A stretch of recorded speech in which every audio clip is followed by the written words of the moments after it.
দেখো বন্ধুরা, পশ্চিমবঙ্গে চলছে বিরাট হানাহানি, লড়াই, অত্যাচার। শুধুমাত্র কিসের জন্য? একটাই উদ্দেশ্যের জন্য, যে পশ্চিমবঙ্গ কার দখলে হবে আগামী 5 বছর। আর এই আগামী 5 বছরের লড়াইটা হচ্ছে মেন পোস্টে যারা আছে। 1 নম্বর টিএমসি, 2 নম্বর নরেন্দ্র মোদী। বামপন্থী যারা সিপিএমদের কোনো অবদানই নেই এখানে। 2-1টা সিট পেলে পাবে, না পেলে না, ওটা বাদ দিয়ে দাও। 2011 সালের আগে 34 বছর রাজ করেছে, কিন্তু কিছুই ছিঁড়তে পারেনি। তারপর মমতা এসেছে। মমতা এসে প্রচুর কিছু দিয়েছে, প্রচুর কিছু দিয়েছে ভাই। বাংলায় মানুষ একে অপরের সাথে ঐক্যবদ্ধভাবে মিলতে শিখেছে, একজোট হতে শিখেছে। আর দিয়েছে ভাই, প্রচুর কিছু দিয়েছে ভাই। গ্রামের ঘরে ঘরে রাস্তা দিয়েছে। তুমি বাইরে এপারে যে কোনো পাড়ায় মহল্লায় সব জায়গায় পাকা রাস্তা দিয়েছে। সব মানুষকে ঘর দিয়েছে, মাথার ওপর ছাদ দিয়েছে, জলের ব্যবস্থা করে দিয়েছে। প্রত্যেক বাড়িতে 1টা 2টো 3টে পর্যন্ত কলের ব্যবস্থা করে দিয়েছে। কিন্তু যেসব এলাকায় দেয়নি, সেটা মমতার দোষ না, সেটা সেখানকারের আন্ডারে যাদের দায়িত্ব পড়েছে তাদের দোষ, কারণ তারা মেরে খেয়েছে। কিন্তু মমতা অফিসিয়ালিভাবে অ্যানাউন্স করেছে এবং দিয়েছে, টাকাও দিয়েছে। এবার যে অধ্যক্ষ বা যে কর্মরত কর্মীদের সেখানে নিয়োগ করেছিল, তারা যদি মেরে দেয়, তখন মমতা কী করবে?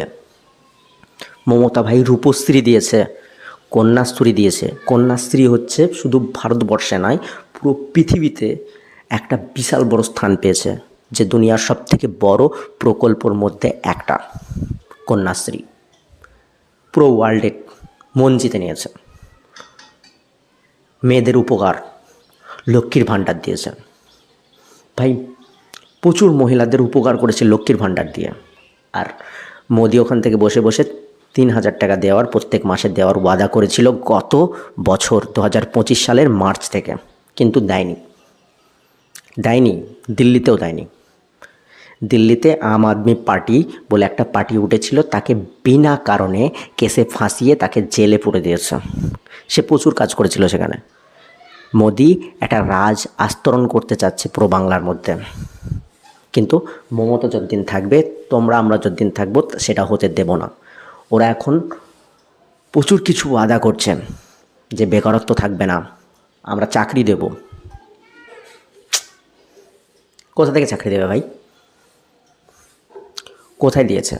গুজরাটে দিয়েছে? গুজরাটকে বেচে কিনে খেয়ে নিয়েছে। তোমরা শুধু ওপরটাই দেখো, ওপরটা শিল্পপতিদের দেখো।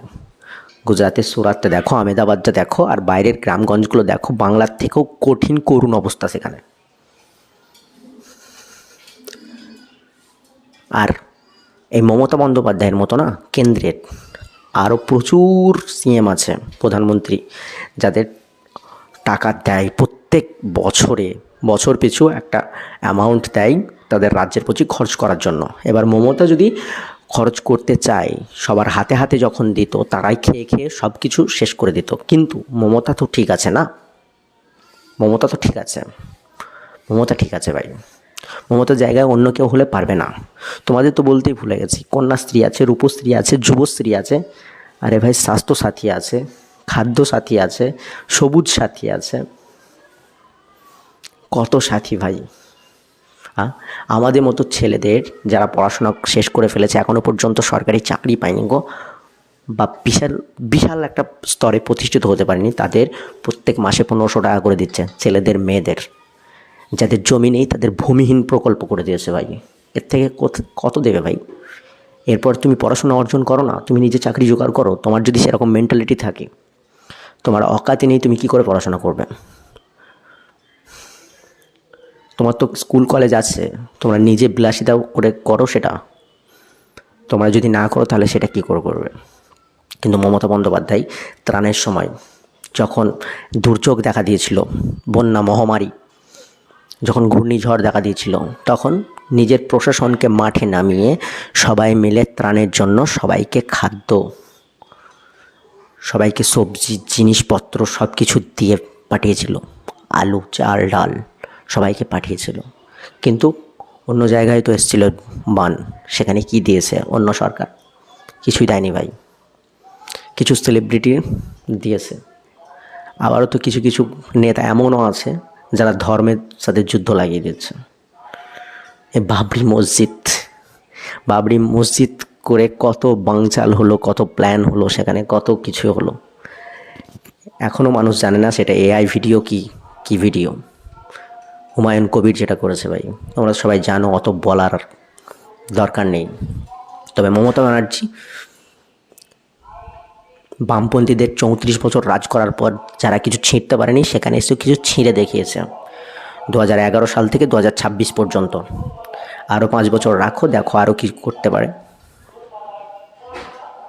ভাই সামনে দিয়ে 3টে জল্লাদ আসছে মনে করো, একটা সিপিএমের নেতা, একটা টিএমসি নেতা, একটা বিজেপির নেতা। সেটা সিএম পোস্টের জন্য লড়াই করছে মনে করো। তা সেখানে তুমি মনে করো কেউ ভালো না ভাই, কিন্তু আমাদের দেখতে হবে কে অল্প ক্ষতি করবে দেশের। আমাদের পশ্চিমবঙ্গের একজন আসছে, সে মনে করো তোমার একটা হাত কেটে দেবে। একজন আসছে মনে করো একটা হাত আর একটা পা কেটে দেবে। আর একজন আসছে মনে করো তোমার 2টো হাত আর 2টো পাই কেটে দেবে। সেখানে তুমি কাকে চুজ করবে যে তোমার শুধুমাত্র একটা হাত কাটবে? সেই জন্য বলছি ভাই, অন্যান্য পার্টির থেকে আমাদের টিএমসি পার্টি অনেক ভালো। তোমরা টিএমসিকে ভোট দাও। সবাই এরকম খুলে বলে না, আমি খুলে বলছি, টিএমসিকে ভোট দাও। না, এখানে আমাকে কোনো পার্টি থেকে কোনো টাকাও দিইনি, কোনো কিচ্ছু দেয়নি। এটা আমার পার্সোনাল ওপিনিয়ন। কারণ দিদি অনেক কাজ করেছে, আমার প্রচুর উপকার করেছে, আমার বাবার প্রচুর উপকার করেছে, আমার বাংলার মা বোনেদের উপকার করেছে, ভাইদের উপকার করেছে, গ্রামের মানুষকে একভাবে রাখার উপকার করেছে। যেখানে বিজেপি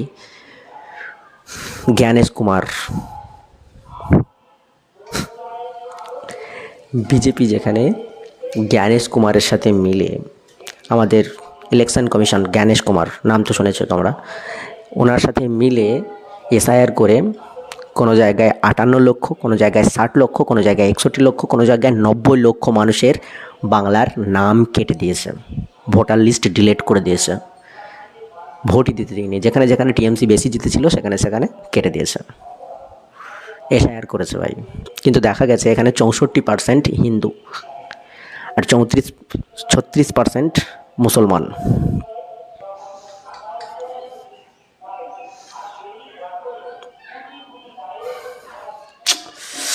দেশটার কি হয়ে গেল ভাই? সবাই একসাথে থাকতাম, একসাথে ইয়ে করতাম ভোটের জন্য ভাই। এই 2-3 মাস ভাই সবাই প্রচার করবে, এ করবে, তা করবে, কিন্তু শেষ পর্যন্ত কেউ দেখবে না। তাই নিজে ইচ্ছা করে ভোট দাও। কেউ ভালো না ভাই, কেউ ভালো না। এরকমই ভিডিও, এরকমই টাটকা কথা শুনতে গেলে আমার এই পেজটিকে ফলো করো, ফেসবুক পেজ। আমার এই ইউটিউব চ্যানেলটিকে ফলো করো, মাকসুদ শেখ অফিসিয়াল, মাকসুদ শেখ। সাথে থাকো, পাশে থাকো, আমাকে লাখে পৌঁছে দাও, তারপর দেখছি ভাই, কাউকে ছেড়ে কথা বলবো না। Thank you so much.